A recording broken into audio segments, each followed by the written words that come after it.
সংক্রান্ত বিষয়ে কথা বলতে আসলাম। তখন এই রুমের ভিতরে উনি বসে আছে, আমাকে নিচ থেকে পাঠাইছে। আমি বললাম যে এখানে ডেলিভারি সংক্রান্ত বিষয়ে কথা বলা দরকার। আমি এখানে দরজার ভিতরে দাঁড়ানো, উনি নিচ থেকে মোবাইল দিতেছে। ওই নার্সি বলতেছে কি বলবেন বলেন। আমি বললাম তো আমার দিকে তাকান, আমার সাথে তো কথা বলতে হবে। বলেন আপনি বলেন।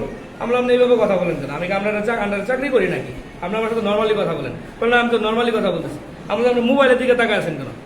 বলে ওদের কি বিষয় আসছেন বলেন। ওরা আমি বললাম তাহলে বসি কথা বলি, বলে তাহলে ভিতরে আসেন। ওরা বললাম স্যান্ডেল রেখে আসেন। বললাম আপনি তো স্যান্ডেল নিয়ে গেছেন।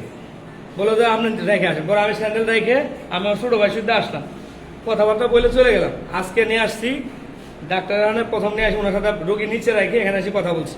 কথা বলার পরে বললো যে আপনি রুগী নিয়ে আসেন। নিয়ে আসলাম, উনি রুগী দেখলো, দেখে বললো যে এটা নর্মালি হবে।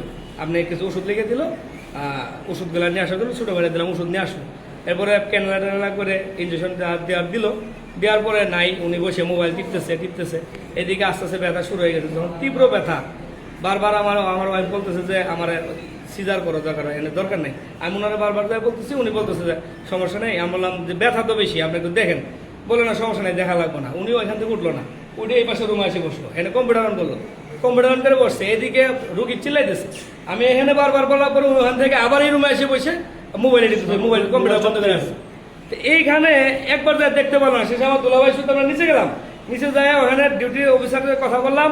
ওখানে একজনের ফোন দিয়ে যে পরের যে নার্সের ডিউটি 8টায়, উনি আসলো। উনাকে ফোন দিল ইমার্জেন্সিতে, উনি আসলো। আসার পরে 10 মিনিটের মধ্যে ডেলিভারি হয়ে গেল। ততক্ষণে বাচ্চা মারা গেছে। আর আমার কথা হলো, আমার এই বিষয়ে কোনো অভিযোগ নেই, এই হাসপাতালের বিষয়ে ডাক্তারের বিষয়ে কোনো অভিযোগ নেই। ওই নার্সটা আমাকে কোনো সিদ্ধান্ত দিল না, এই বিষয়ে কোনো অভিযোগ নেই। কিন্তু ও যায় আমার পেশেন্টটা দেখলো না, ওর মোবাইলের ভিতরে কি আছে। মোবাইলটা যদি আমার বেবির চেয়ে দামি হয় তাহলে ঠিক আছে, আর যদি দামি না হয় তাহলে এটা এই কথাটা আমি ওকে বারবার বলছি যে আপনাদের একটু দেখেন।